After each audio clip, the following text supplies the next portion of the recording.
فلما انجاہم، بس جب ہم انہیں نجات دے دیتے ہیں، اذا ہم یبغون فی الارض، تو پھر وہ زمین میں سرکشی کرنا شروع کر دیتے ہیں، بغیر الحق، نہ حق۔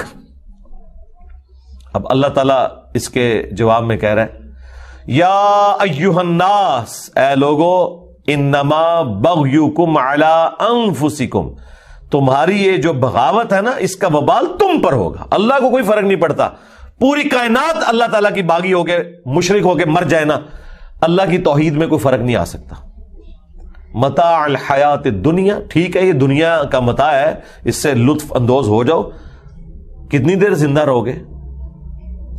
ثم الینا مرجعکم، اس کے بعد تمہیں مر کے ہماری طرف ہی تو لوٹنا ہے۔ فننبئکم بما کنتم تعملون، پھر ہم تمہیں بتا دیں گے جو کچھ تم دنیا میں اعمال کیا کرتے تھے۔ دنیا میں ڈھیل مل بھی جائے، آخرت میں تو پکڑ ہو جائے گی۔ انہی آیات کے کانٹیکسٹ میں سنن نسائی کے اندر وہ واقعہ ہے اکرمہ بن ابی جہل کا۔ یہ ان چند لوگوں میں سے تھے جن کے بارے میں حکم دیا گیا تھا کہ غلاف کعبہ میں بھی چھپے ہوئے ہونا تو قتل کر دینا، کیونکہ فتح مکہ کے موقع پر چند لوگ جنہوں نے اس وقت بھی جنگ کرنے کی کوشش کی، ان میں سے اکرمہ تھا۔ اس کو اپنے باپ کا غم ہی بہت تھا، ابو جہل کا بیٹا تھا۔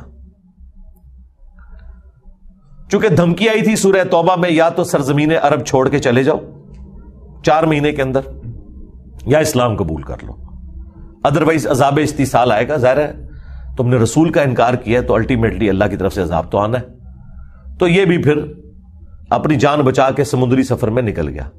اب جب نکلا تو وہی ہوا جو کچھ سورہ یونس کے اندر آیا کہ موجوں نے ہر طرف سے گھیر لیا۔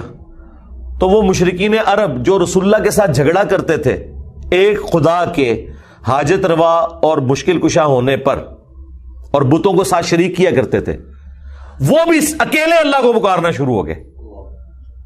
اچھا، اس وقت اکرمہ کو کلک کر گئی یہ بات، باقیوں کو کوئی نہیں کی ہے۔ جس طرح یہاں پہ بھی ہم ہزار بندوں کے سامنے ایاک نعبد و ایاک نستعین پڑھے، جن کی قسمت میں ہدایت لکھی ہے انہی کو ہدایت ملنی ہے۔ اکرمہ کو یہ بات کلک کر گئی، اس نے باقیوں سے کہا کہ یہاں بتوں کو کیوں نہیں پکارتے ہو؟ انہوں نے کہا بت کوئی نہیں کام آتے، اے بزرگاں تو اتنے دی شاید ہے، اے جڑی ہونے بلا آئی ہے نا، اے بزرگاں تو اتنے دا کام ہے، یہاں صرف اللہ ہی کام آتا ہے۔ وہاں پھر انہوں نے دل میں نیت کی اور اللہ کو گڑ گڑا کے پکارا کہ اے اللہ، اگر تو نے مجھے نجات دے دی اس تکلیف سے تو میں تجھ سے وعدہ کرتا ہوں کہ تیرے نبی کے ہاتھوں میں ہاتھ دے کے اسلام قبول کر لوں گا۔ حقیقت کھل گئی، پوری زندگی نہیں کھلی، اپنے باپ کا بدلہ لینا چاہتے تھے، بس اللہ نے نجات دے دی۔ خشکی پہ پہنچے، چھپ چھپا کے حضور کی بارگاہ میں آئے، کلمہ پڑھ کے مسلمان ہو گئے۔ اچھا، حضور نے بھی معافی دے دی صلی اللہ علیہ وآلہ وسلم۔ اور دیکھیں پوری زندگی کفر میں گزری ہے، اسلام میں ان کے مشکل سے 4 سے 5 سال گزرے،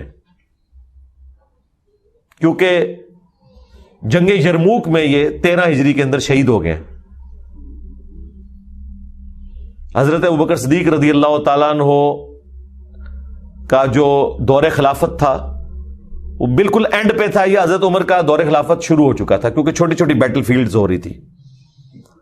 تو عین میدان جنگ میں حضرت ابوبکر صدیق کی وفات کی خبر بھی آئی، جو ابو عبیدہ نے چھپا لی کیونکہ موریل ڈاؤن ہو سکتا تھا۔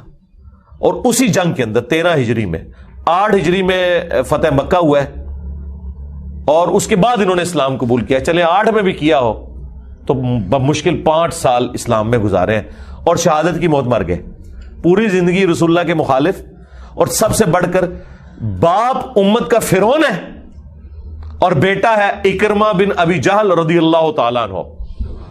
یہ ہے قسمت، یہ ہے اللہ تعالیٰ کی بانٹ کہ کسی کو ہدایت مل جائے۔ تو یہ واقعہ سنن نسائی کے اندر موجود ہے، اور سورہ یونس کی ان آیات کے حوالے سے مفسرین کوٹ کرتے آئے ہیں تاکہ پتہ چلے کہ اس امت میں بھی اس واقعے کی برکات نظر آئی ہیں کہ اگر کوئی شخص پکارنے والا ہو نا، تو وہ جب اپنی ایکسٹریم تکلیف میں ہوتا ہے تو پھر اللہ ہی کو پکارتا ہے، پھر اسے کوئی اور نظر نہیں آتا، سیدھی سی بات ہے۔